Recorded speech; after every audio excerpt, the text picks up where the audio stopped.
Well, hello, everybody, and welcome back. And if you are just tuning in with me for the very first time, it's so nice to meet you. And I'm really glad you're here with me today. I am your host, Heather Carey, nutritionist, chef, mom, and a woman who has been around the block with food. I want to open up about real food in relation to health, weight, and our bodies so you can make peace with what you eat.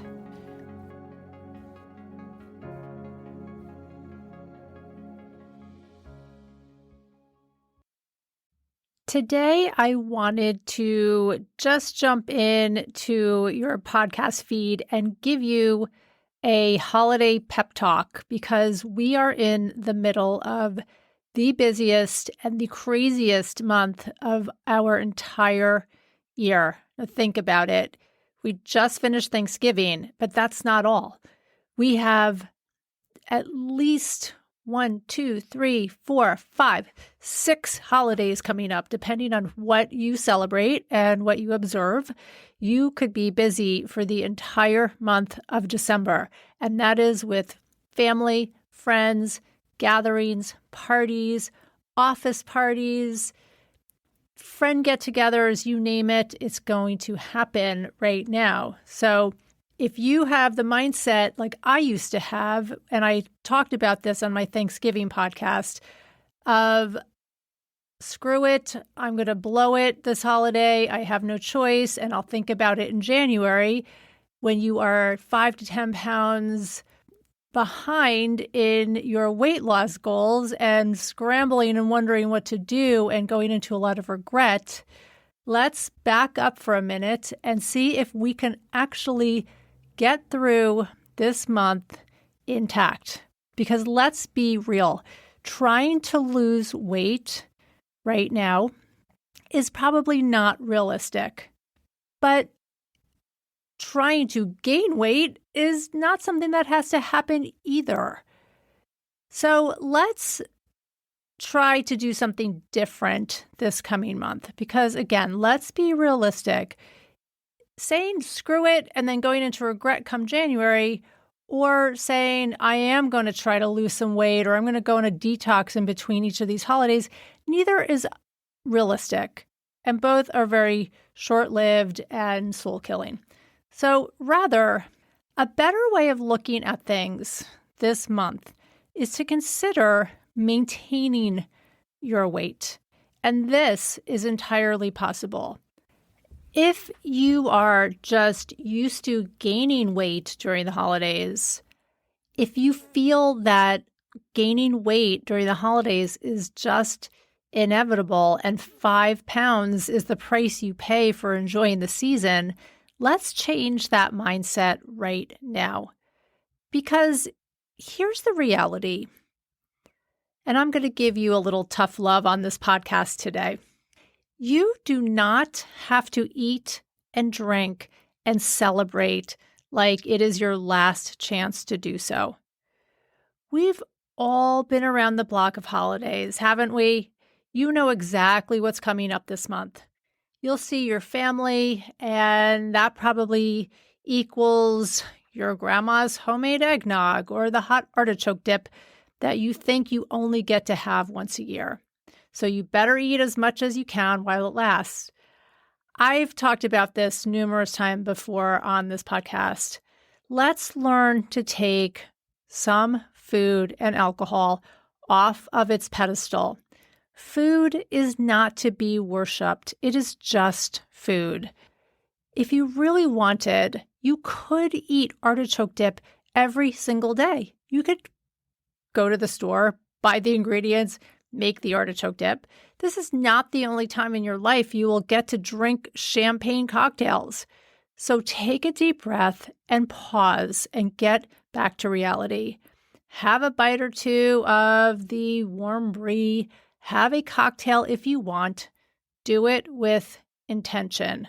And I want to remind you, and this is important, the holidays are not about the food, period. Now, I know I sound like a total party bummer because a lot of people, including myself years ago, went into the holidays thinking, I can't wait to get my hands on all of those party appetizers. Everyone else was doing it. We were all in camaraderie with each other. All of those champagne cocktails, everyone gave you permission to go ahead and drink and eat whatever you wanted. But the holidays are not about how many champagne cocktails you consume. Again, I know this from years of experience, and I promise that you will not remember the cheesy, gooey appetizers. You will not even remember how many drinks you had or what kind they were. But here is what you will remember. Time with your kids, watching them open presents, seeing some of your relatives you haven't visited in a long time, catching up with your grandma. Maybe COVID has upended your plans for the last couple of years, and now you're finally getting to travel. Those are all great reasons to celebrate the holidays. Those are the memories that you keep. So shift your mindset around what the holidays really mean for you and keep your eye on the prize of maintaining your weight right now. The goal for this month is to go into January at the same weight as you started and do what you need to get that done. So shift your mindset around what the holidays really mean for you and keep your eye on the prize, which for the sake of this month is to go into January at the same weight as you started and do whatever it takes and needs to get done. And to do just that, don't start with the weird detoxes and diets in between the holidays as needed. Don't say I'm going to go on some crazy thing in January. Keep your eye on the present moment and stay focused. One thing I strongly suggest doing is setting an intention or a goal for this month. By setting an intention, you define out loud or on paper what you would like to accomplish this month. Now, blowing it over the holidays and then going into full regret come January and then going on a detox or a dry January challenge is not my idea of an intention, but it might be for you, and that is totally fine and okay too. If you go in with the intention of, I am going to just drink and eat whatever I want, and in January, I am going to clean it up, that's fine too. I would be more prone to becoming knowledgeable about what I am going up against this month, as in how many parties, how many times are you going to be with friends, how many holidays are you celebrating, where will I be, what do I need to bring as far as food and drinks, and what can I bring that will help me, such as a healthier appetizer or my own cocktails or waters even. If you are contributing an appetizer, for example, find a healthier version of what you would like to be there. Learn and educate yourself about the number of calories in your drinks and foods. Simply knowing that a bite of brie on a cracker and 2 small glasses of champagne will cost you about 400 calories is a good education. When my daily calorie intake that I need to maintain my weight is about 1,600 calories, which is not a lot of calories, and I've just gotten started with my party eating, I want to consider where my calories are going to go because my goal for this month is to maintain my weight. Give the calories and what you are eating some education and consideration. So go in like a warrior. Educate yourself. Know what calories are in your food, and think about how you can make different choices in each moment that you have. In my Pound Zero holiday guide, which I am giving you today for free, I give you a few important tips to go into a party or holiday with a plan. In that guide, I also have a bunch of healthy recipes and substitutes that you can contribute to any party or holiday gathering. Now, for many of us, the month of December is very festive, but it's not festive for all of us. Holidays, alternatively, can feel stressful. Families can be stressful, and you might feel losses and grief more around this time. Not to mention end-of-year stress with jobs or spending money on gifts. Maybe there's just a sense of loneliness. It doesn't matter. In any event, stress seems to rear its ugly head around this time of the year. And stress, as you may or may not know, can have a huge effect in a number of ways when it comes to our food, our choices of food, and our weight. Now, a little science from a physical perspective, when we are chronically stressed out, our cortisol levels rise so we can stay alert. Cortisol is our stress hormone. Now, you've likely heard of the fight or flight response. Something is going after us. Back in caveman days, it could have been a dinosaur. And in this age, today, it can be a crazy family. It can be grief over losing someone. Might be trying to make your way through the crowded mall to buy gifts with money that you just don't have. This is chronic stress, and this keeps cortisol, again, our stress hormone, up and alive and going. When we need to stay aware and keep our cortisol levels functioning at a high rate, our other body functions suffer and they slow down. One of them is our digestion. We conserve calories because we are busy staying alert. The other thing that happens with stress is the tendency to lean into emotional eating rather than eating simply when we are physically hungry. I am sure you have experienced this. Suddenly craving chocolate at 11 o'clock at night after a long workday, or just wanting something crunchy or salty right when you get home from work and right before dinner, when you just want to sit down and relax and have, do you want to call it a reward? We could call it that.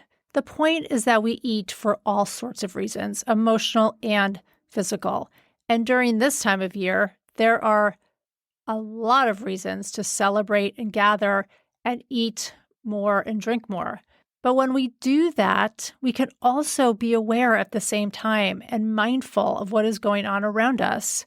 In the Pound Zero guide, I include a checklist of our physical versus emotional eating cues so you can figure out which way you're leaning at any given opportunity. And emotional eating can sound something like,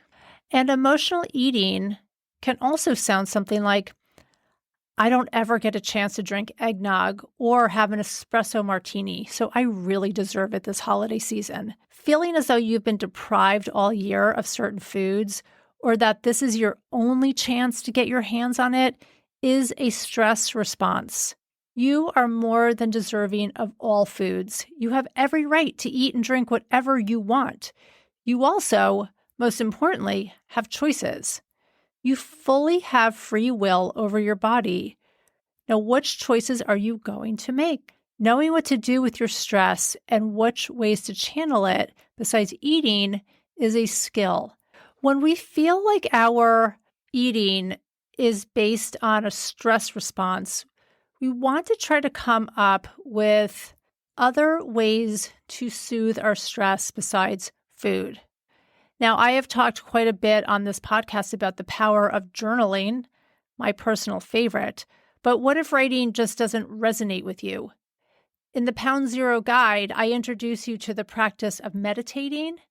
I show you what it means to go into the woods and forest bathe, and even the simple act of learning how to effectively breathe. That can calm you down in minutes. So be sure to grab the guide. The link is in the show notes, and try one of those stress busters today.